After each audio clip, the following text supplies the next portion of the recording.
السلام علیکم ورحمۃ اللہ وبرکاتہ۔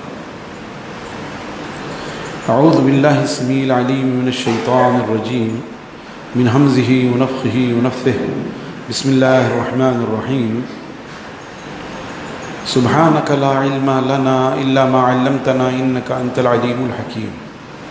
رب اشرح لی صدری ویسر لی امری واحلل عقدۃ من لسانی یفقہوا قولی رب زدنی علما۔ وقال النبی صلی اللہ علیہ وآلہ وسلم من يرد اللہ به خیرا یفقہہ فی الدین۔ اللہم علمنا الکتاب والحکمہ، اللہم فقہنا فی الدین، اللہم وفقنا لما تحب وترضى۔ اللہ کے رسول صلی اللہ علیہ وسلم نے فرمایا، اللہ تعالیٰ جس کے ساتھ بھلائی کا ارادہ فرماتا ہے اسے دین کی سمجھ عطا کر دیتا ہے۔ بڑی مشہور روایت ہے، اور اسی لیے آخر میں یہ دعا مانگی گئی، اللہم علمنا الکتاب، اے اللہ ہمیں کتاب کا علم عطا فرما، اے اللہ ہمیں دین کی سمجھ عطا فرما۔ یہ تقریباً ہر درس کے شروع میں ہم پڑھتے ہی ہیں، بالکل ایسے ہی جیسے ہم منصورہ میں، بخاری شریف کے درس میں اور تفسیر ابن کثیر کے درس میں پڑھتے ہیں، اور اس درس کو ہم اسی کا ایک حصہ اور سلسلہ سمجھتے ہیں۔ چنانچہ اللہ کے رسول صلی اللہ علیہ وسلم نے فرمایا، عن ابی ذر الغفاری رضی اللہ تعالی عنہ عن رسول اللہ صلی اللہ علیہ وآلہ وسلم فیما یرویہ عن ربہ عز وجل، یا عبادی انی حرمت الظلم علی نفسی فجعلتہ محرما فیما بینکم فلا تظالموا۔ ظلم عدل کی ضد ہے، انصاف کی ضد ہے، اور ظلم کی تعریف یہ کی گئی ہے، وضع الشیء فی غیر محلہ، کسی چیز کو اس کی جو جائز اور مناسب جگہ ہے وہاں سے ہٹا کر دوسری جگہ رکھ دینا، یہی ظلم ہے۔ اور اسی لیے شرک کو بھی ظلم کہا جاتا ہے کہ شرک کسی طور پر درست نہیں ہے، اس لیے کہ جب اللہ تعالیٰ نے پیدا کیا، بندوں کی تمام ضروریات پوری کی، جیسے جیسے ان کے تخلیق کے مراحل آتے گئے ان کو نوازتا چلا گیا، یہاں تک کہ بھلا چنگا بچہ پیدا ہوا، بچے کی جو ضروریات ہیں، جو غذائیں ہیں وہ اسے فراہم کی، پھر وہ عنفوان شباب کو پہنچا، اس وقت کی جو ضرورت ہے اسے فراہم کی، پھر وہ شباب کو اور نوجوانی کو پہنچا، اس وقت کی جو ضروریات ہیں اسے فراہم کی، ادھیڑ عمر کو پہنچا، پھر بڑھاپے کو پہنچ گیا، پھر ارذل عمر کو پہنچ گیا۔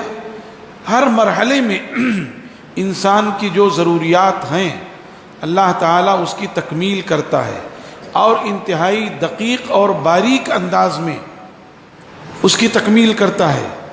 اب یہ سب کچھ ہونے کے باوجود اگر اس کی عبادت میں، اس کی الوہیت میں، اس کی ربوبیت میں، اس کے اسماء میں، اس کے صفات میں کسی اور کو شریک ٹھہرایا جائے تو کیا یہ وہ ظلم نہیں ہے؟ جیسے انسانوں نے بڑی مقدس ہستیوں کو بھی شریک ٹھہرایا۔ نوح علیہ السلام کی قوم نے جو شرک کی ابتدا کی وہ اسی طرح سے کہ قوم کے جو بڑے بزرگ وفات پا جاتے تو انہیں دفن کرنے کے بعد ان کی تصویریں لگا لیتے اور ان کو یاد کر کے ان کے راستے کو یاد کرتے رہتے تھے۔ پھر وقت گزرا تو بولے تصویروں سے کیا ہوگا، کیوں نہ ان کے مجسمے بنا لیے جائیں، مجسمہ بنا کر لگا لیا۔ تھوڑا وقت گزرا، سوچا کیوں نہ انہیں مالا پہنا دیا جائے، اور جو ہے ہار پہنا دیے جائیں، پھر کیوں نہ ان کے سامنے تھوڑی دیر بیٹھا جائے، ان کو یاد کیا جائے اور ان سے التجا کی جائے، اور پھر نسلیں گزرتی گئیں اور یہ شرک کا وجود ہو گیا۔ شرک ظلم ہے، اور اسی لیے ہر مشرک ظالم ہے، چاہے وہ کسی بھی دھرم سے تعلق رکھتا ہو، اسلام کو چھوڑ کر، چونکہ اسلام اس بات کا داعی ہے وَمَا خَلَقْتُ الْجِنَّ وَالْإِنسَ إِلَّا لِيَعْبُدُونَ، ہم نے انسانوں اور جنوں کو صرف اور صرف اپنی عبادت کے لیے پیدا کیا ہے۔ مَا أُرِيدُ مِنْهُم مِّن رِزْقٍ وَمَا أُرِيدُ أَن يُطْعِمُونَ، ہمیں ان سے کسی رزق کی طلب نہیں ہے۔ ایک باپ اپنے بچے کو اس لیے پالتا ہے کہ یہ ہمارے بڑھاپے کا سہارا ہوگا، اور جب اس لیے پالتا ہے اور وہ بڑھاپے کا سہارا نہیں بنتا ہے تو اسے بے انتہا تکلیف ہوتی ہے۔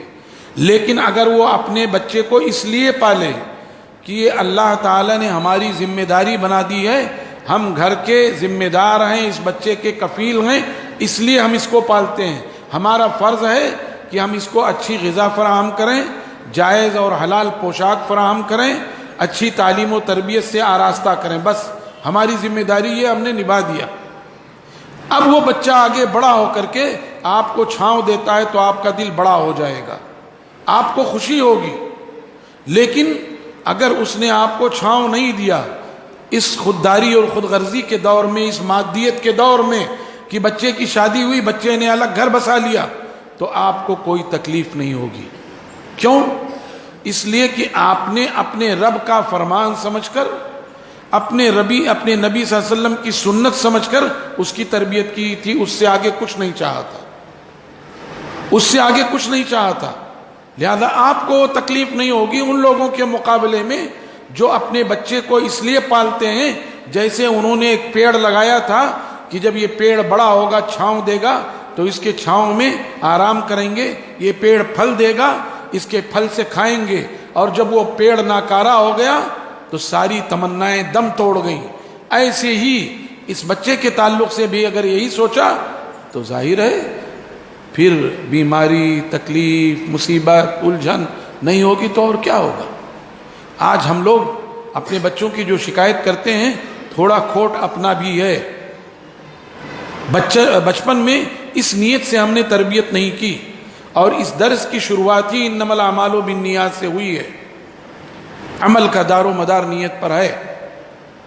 تو اسلام کو چھوڑ کر کے کسی نے بھی یہ فکرہ نہیں پیش کیا، اور جو دو بڑے مذاہب یہود و نصارہ تھے، انہوں نے کیا کیا کہ اللہ کے برگزیدہ بندوں ہی کو شریک ٹھہرا لیا۔ عزیر علیہ السلام کو ابن اللہ کہہ کر شریک ٹھہرا لیا، عیسیٰ علیہ السلام کو مسیح ابن اللہ کہہ کر شریک ٹھہرا لیا۔ تو دنیا میں جتنے بھی مذاہب ہیں، اسلام کو چھوڑ کر سارے کے سارے مذاہب مشرک ہیں، اور جب سارے کے سارے مذاہب مشرک ہیں تو سب کے سب ظالم ہیں۔ اور ظلم کس کو کہتے ہیں؟ ظلم کہتے ہیں کہ وضع الشیء فی غیر محلہ، یہی ظلم ہے۔ گویا پھر وہ بدامنی، بے چینی، انتشار، انارکی پن، ماحول میں خرابی، فساد، یہ سب ظلم کے ضمن میں آتا ہے۔ جو فساد مچائے، جو انارکی پھیلائے، جو غیر اللہ کی پوجا کرے، جو اللہ کو چھوڑ کر اللہ کا کھاتا ہے، گاتا کسی اور کی ہے، یہ سارے کے سارے لوگ ظلم کے دائرے میں ہیں، اور سارے کے سارے لوگ ظالم ہیں، اور جو ظالم ہے حقیقتاً وہی دہشت گرد ہے۔ جو ظالم ہے حقیقتاً وہی دہشت گرد ہے۔ اس پر ہمارے کئی دوستوں کو اشکال اس حیثیت سے ہوتا ہے کہ بات تھوڑی خراب لگتی ہے، مگر حقیقت یہی ہے۔ ان کو یہ نہیں، وہ ہم سے متفق ہیں، لیکن یہ بات جب باہر جائے گی تو یہ غلط رخ جائے گا۔ کیا غلط رخ جائے گا؟ وہ جو اس روئے زمین پر توحید کا ڈنکا بجاتے ہیں، ان کو آپ دہشت گرد کہتے ہو۔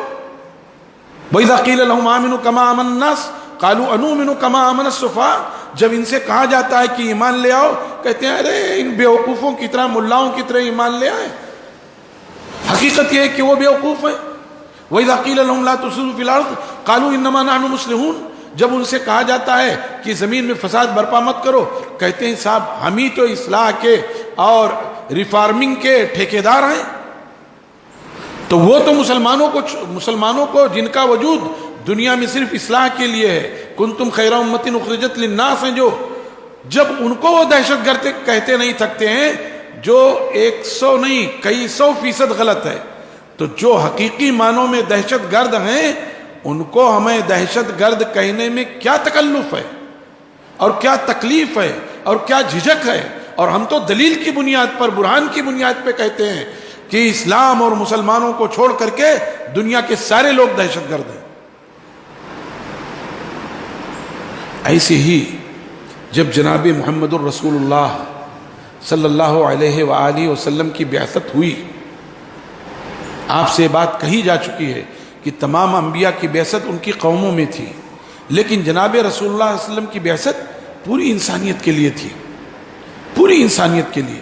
اور جب آپ کی بعثت ہوئی اور آپ کو حکم ہوا قم فانذر، کھڑے ہو جاؤ، دعوت کے ساتھ اٹھ کھڑے ہو اور لوگوں کو ڈراؤ، آپ کو حکم ہوا وانذر عشیرتک الاقربین، اپنے قریبی لوگوں کو ڈرائیے، اور آپ نے کوہ صفا پہ چڑھ کر کے اعلان کیا یا ایھا الناس، ایک ایک قبیلے کا نام لیا، اوپر سے نیچے نیچے آتے چلے گئے، بنو کنانہ اور پھر اس سے نیچے پھر بنو ہاشم، پھر بنو مطلب، سب کہتے چلے گئے آپ۔ تو اعلان کیا قولوا لا الہ الا اللہ تفلحوا، لوگوں لا الہ الا اللہ کہو کامیاب ہو جاؤ گے، عرب و عجم کے مالک ہو جاؤ گے۔ اور جب آپ نے یہ بات کہی تو وہ جس نے آپ کی ولادت پر خوشی کے مارے اپنی لونڈی کو آزاد کر دیا تھا، اور یہ ہمارے خوش عقیدہ لوگ وہاں سے دلیل پکڑتے ہیں کہ ابو لہب نے عید میلاد النبی منایا تھا۔ غیرت، بے غیرتی اور بے شرمی اور بے حیائی کی بات ہے کہ رسول اکرم جیسی مقدس ہستی کے لیے دلیل کہاں سے مانگتے ہیں؟ اس سے جو زندگی بھر آپ کا مخالف رہا، اور اس نے یہ کیا کہا، تیرا ستیہ ناس ہو جائے، کیا تو نے ہمیں اسی لیے جمع کیا تھا؟ ابو لہب نے، ملعون نے رسول اللہ صلی اللہ علیہ وسلم سے کہا تبا لکا لہذا جمعتنا، تیرا برا ہو، کیا تو نے ہمیں اسی لیے جمع کیا؟ اور عرش والے کو جلال آ گیا، اس کی غیرت کو جلال آیا، اور اس نے سورت نازل کر دی تبت یدا ابی لہب وتب، عرش والے کو جلال آیا، اس نے سورت نازل کر دی۔ اور یہ دعویٰ کرتے ہیں کہ ہم رسول اکرم صلی اللہ علیہ وسلم کے ماننے والے ہیں، اور عید میلاد النبی کے لیے دلیل کہاں سے لیتے ہیں؟ وہ ابو لہب نے اپنی لوڈی آپ کی ولادت پہ خوشی کے مارے آزاد کر دیا تھا۔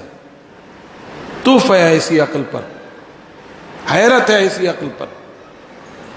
رسول اللہ صلی اللہ علیہ وسلم نے جب یہ اعلان کیا تو سارے کے سارے آپ کے دشمن ہو گئے، اور مکہ مکرمہ کی 13 سالہ زندگی کیسی تکلیفوں بھری زندگی گزری کہ آپ سجدے میں ہیں، اور ملعون کچھ اس میں ابو جہل بھی ہے، عقبہ بن ابو معیط بھی ہے، امیہ بن خلف بھی ہے، اخنس بن شریق بھی ہے، اور ایسے ظالم لوگ بیٹھے ہوئے ہیں، اور خانہ کعبہ کے سائے میں آپ نماز پڑھ رہے ہیں، اور ان میں ایک خبیث کو یہ سوجھی کہ کون ہے جو جائے فلاں قبیلے کی اونٹ کی اوجھڑی اٹھا لائے اور محمد جب سجدے میں جائے تو اس کے پیٹھ پہ ڈال دے صلی اللہ علیہ وسلم۔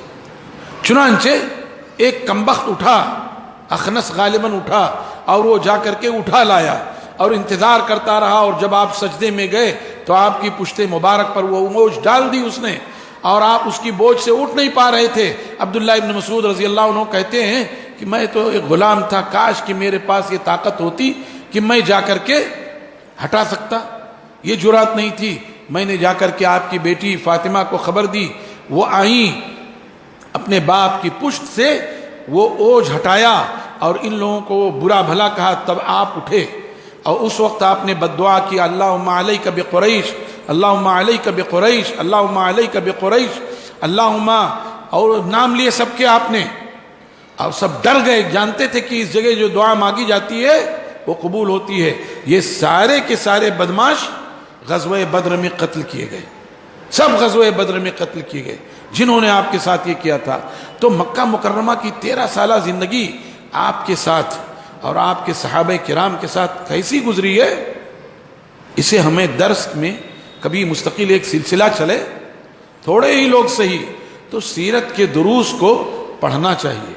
پچھلے سال ناندیڑ میں الحمدللہ ہم نے پوری سیرت طیبہ عصر کے بعد میں نے درس کی صورت میں پیش کی تھی، وہ وہاں ان لوگوں نے ویڈیو بنا کے رکھا تھا، پوری سیرت طیبہ تمام اہم واقعات زندگی کے پیش کیے تھے۔ جب حد ہو گئی اور بات یہاں تک آ گئی کہ دار الندوہ میں سب نے جمع ہو کر کے رسول اللہ صلی اللہ علیہ وسلم کی زندگی کے خاتمے کا اعلان کر لیا.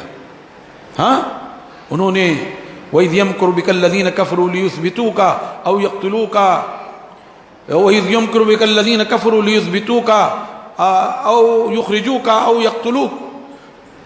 یہ آپ کے لیے ارادہ کر رہے تھے کہ آپ کو نعوذ باللہ قید کر دیں, یا آپ کو اپنی آبادی سے نکال دیں, یا آپ کو شہید کر دیں. اور اللہ تدبیر کر رہا تھا. اللہ نے جبریل امین کے ذریعے خبر دے دی. جب حالات ایسے بنے تو پھر آپ اپنے یار غار, اپنے ساتھی ابو بکر صدیق رضی اللہ تعالیٰ عنہ کے ساتھ مکہ مکرمہ سے نکل پڑے.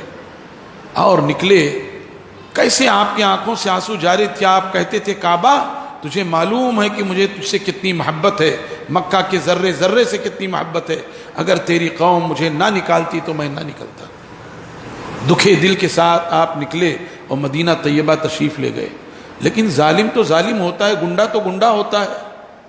اسے جب تک ظلم نہ کرے اسے قرار نہیں آ سکتا. مکہ مکرمہ سے 300 میل دور چلے گئے ہیں, مگر شیطان بہکا رہا ہے اور گنڈوں کی رگیں شرارت بھڑک رہی ہے. مدینہ طیبہ جو مکہ سے 300 میل شمال کی جانب ہے, انہوں نے وہاں چڑھائی کر دی اور جا کر کے مسلمانوں سے وہاں انہوں نے جنگ کی. 300 میل دور انہوں نے مقابلہ کیا. گرچہ اس کے سبب یہ بنی, اس کا سبب یہ بنا کہ مسلمانوں پر عرصہ حیات تنگ کرتے رہتے تھے, مسلمانوں کو نقصان پہنچاتے رہتے تھے. آپ کو خبر لگی کہ ابو سفیان کی سربراہی میں ایک قافلہ شام گیا ہے. آپ نے مسلمانوں کو متنبہ کیا کہ شام سے جب وہ لوٹے تو کیوں نہ ہم اس قافلے پر اٹیک کریں. اور یہ اس وجہ سے تھا کہ اس سے پہلے کفار مکہ نے مسلمانوں کو مسلسل نقصان پہنچایا تھا, مسلمانوں کو زک دیتے رہتے تھے. تو آپ نے مسلمانوں کو تیار کیا کہ چلو اس قافلے پر حملہ کرتے ہیں. لیکن معاملہ کچھ اور ہو گیا. قافلہ بچ کر نکل گیا اور مکی لشکر وہاں آ گیا بدر کے میدان میں. اور آج ہی کی تاریخ میں سن 17 رمضان مبارک سن 2 ہجری کو معرکہ پیش آیا. اسی کو قرآن نے یوم الفرقان کہا ہے کہ وہاں اللہ نے حق و باطل میں فرق کر دیا اور اللہ تعالیٰ نے اسلام کو اور اسلام کے کلمے کو بلند کیا اور کفر کے کلمے کو ذلیل و رسوا کر دیا. آپ وہ پوری تاریخ جانتے ہیں. آج کی تاریخ میں مسلمان بہت زیادہ یوم الفرقان اور یوم بدر مناتے ہیں. حقیقت یہ ہے کہ اس کی نہ تو کوئی شرعی حیثیت ہے اور نہ اس کو منانا چاہیے. اس کو منانا نہیں چاہیے. ہوتا کیا ہے, آج آپ نے اس کو کہ ایک تاریخ ہے منا لیا جائے. آج سے 50 سال پہلے کہیں نہیں منایا گیا. ایک دینی تنظیم نے شروع میں 10-20 سال پہلے یوم الفرقان کے نام سے منایا. پھر اس کی جو ذیلی تنظیمیں, بچہ تنظیمیں تھیں, طلبہ تنظیمیں, انہوں نے یہ کیا. آگے 10-20 سال کے بعد جیسے آج عید کے لیے عید میلاد النبی منا لیتے ہیں, جیسے رجب کے بہت سارے منا لیتے ہیں, جیسے عبد القادر جیلانی رحمۃ اللہ علیہ کی وفات پر 11ویں منا لیتے ہیں, ایسے ہی کسی دن اس کا بھی معاملہ ہو جائے گا. اس لیے اس سے بچنا چاہیے. تاریخ پڑھی جائے, ورنہ اگر آپ دیکھیے تو نماز کی جب فرضیت ہوئی اسراء اور معراج, ہمیں یوم اسراء اور معراج منانا چاہیے. جو بھی تاریخ ہوتی ہے, حالانکہ اس کی تاریخ طے نہیں ہے اسراء معراج کی, سن 12 میں ہے کہ سن 7 میں ہے کہ سن 10 میں ہے, نبوی میں کس تاریخ میں ہو کوئی پتہ نہیں. ایسی بہت سارے واقعات ہیں. مکہ مکرمہ فتح ہوا ہے, وہ خود ایک بڑی تاریخ ہے. انا فتحنا لک فتحا مبینا اسی رمضان کی 10 تاریخ کو نہیں منایا جاتا. اس لیے یوم بدر منانا یہ کوئی دانش مندی نہیں ہے. آگے چل کر کے اندیشہ یہ ہے کہ لوگ اسے بھی ایک عید اور ایک تہوار منا لیں گے. کیوں سیدنا عمر رضی اللہ عنہ نے صلح حدیبیہ کے موقع پر جس درخت کے نیچے بیعت کی گئی تھی, اپنی خلافت کے زمانے میں اس کو کٹوا دیا تھا. کیوں کٹوا دیا تھا؟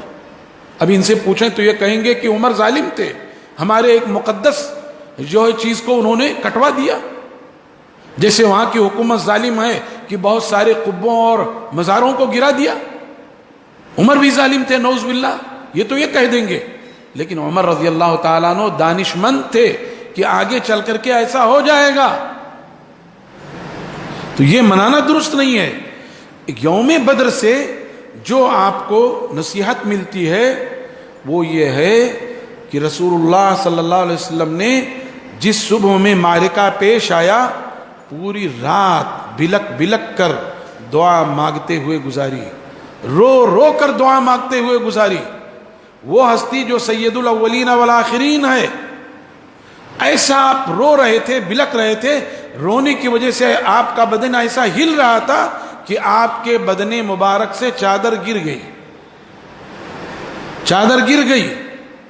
سیدنا ابو بکر رضی اللہ تعالیٰ عنہ نے اسے اٹھایا اور آپ کے بدن مبارک پر اڑایا اور پکڑے رہے، اور آپ روئے جا رہے تھے، اللہ یہ مختصر سی جماعت اگر ہلاک ہو گئی تو روئے زمین پر تیری عبادت نہیں ہوگی، کیونکہ آپ آخری رسول تھے، کیونکہ یہ آخری امت ہے۔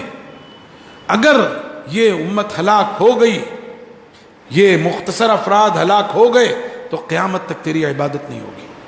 آپ یہ دعا مانگتے رہے، تو دعا مانگنا یہ اہم ذریعہ اور ہتھیار ہے۔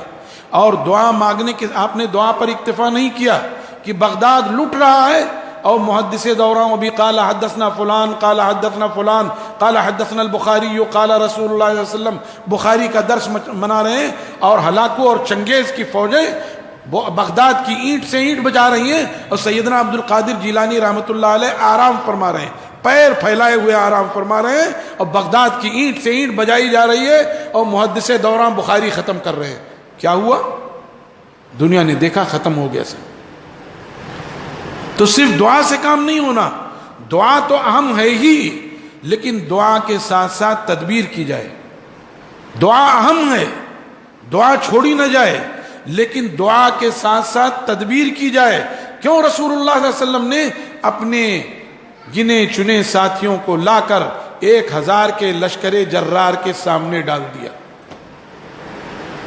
اللہ سے کہتے اللہ تو نے قوم نوح کو ڈبویا، تو نے قوم عاد کو اور قوم ثمود کو تہو بالا کیا، تو نے اصحاب الرس اصحاب الایکہ کو اور قوم لوط کو اور جو بھی نالائق قومیں گزری تو نے ان کو تہو بالا کر دیا، ان کو بھی مٹا دے، ہمیں نکلنے کی کیا ضرورت ہے، ان کو مٹا دے۔ اور اللہ قادر ہے، اللہ نے بے شمار مثالیں سابقہ امتوں کی ایسی کی، لیکن موسیٰ علیہ السلام پر جہاد فرض کر دیا، کہا میں فرعون کو مٹا سکتا ہوں لیکن تم کو جہاد کرنا ہے۔ اور جب بنی اسرائیل نے سرکشی کی، جہاد نہیں کیا، پورے 40 سال تک ان کو صحرائے سینا میں بھٹکا دیا گیا، وہ نکل ہی نہیں پا رہے تھے، نکلنا چاہ رہے تھے نہیں نکل پا رہے تھے۔ اور وہی فرضیت امت مسلمہ کی طرف منتقل ہو گئی، جہاد کی وہی فرضیت جو بنی اسرائیل پر تھی وہی امت مسلمہ کے لیے منتقل ہو گئی۔ تو جہاں دعا کی شدید ضرورت ہے وہاں اسباب کی ضرورت ہے، اسباب اختیار کیے جائیں۔ کیوں کہہ دیا گیا کہ جمعہ کی نماز جو 5 نمازوں میں افضل ہے وہ پڑھو اور نکلو اور اسباب تلاش کرو، روئے زمین میں پھیل جاؤ اور اللہ کا کثرت سے ذکر کرو تاکہ تم کامیاب ہو جاؤ۔ تو غزوہ بدر سے جو نصیحت ملتی ہے وہ یہ ہے کہ اللہ سے خوب عاجزی اور تضرع کی جائے، رویا جائے، اور اس کے ساتھ ساتھ اسباب اختیار کیے جائیں۔ جبریل امین نے پوچھا اللہ کے رسول صلی اللہ علیہ وسلم یہ جو بدر میں آئے ہیں ان کو آپ کیسا پاتے ہیں مسلمانوں میں؟ کہا یہ مسلمانوں کا کریم ہے، ان کا مکھن ہے، ان کے بہترین لوگ ہیں۔ کہا اے اللہ کے رسول صلی اللہ علیہ وسلم ایسے ہی فرشتوں میں سے وہ لوگ جو بدر میں آئے مدد کے لیے 1000 فرشتے، یہ فرشتوں میں افضل ترین لوگ تھے، یہ افضل ترین لوگ تھے جو یہاں حاضر تھے۔ ساتھ ہی ساتھ اسباب اختیار کرنے کے ساتھ دانائی اختیار کی جائے۔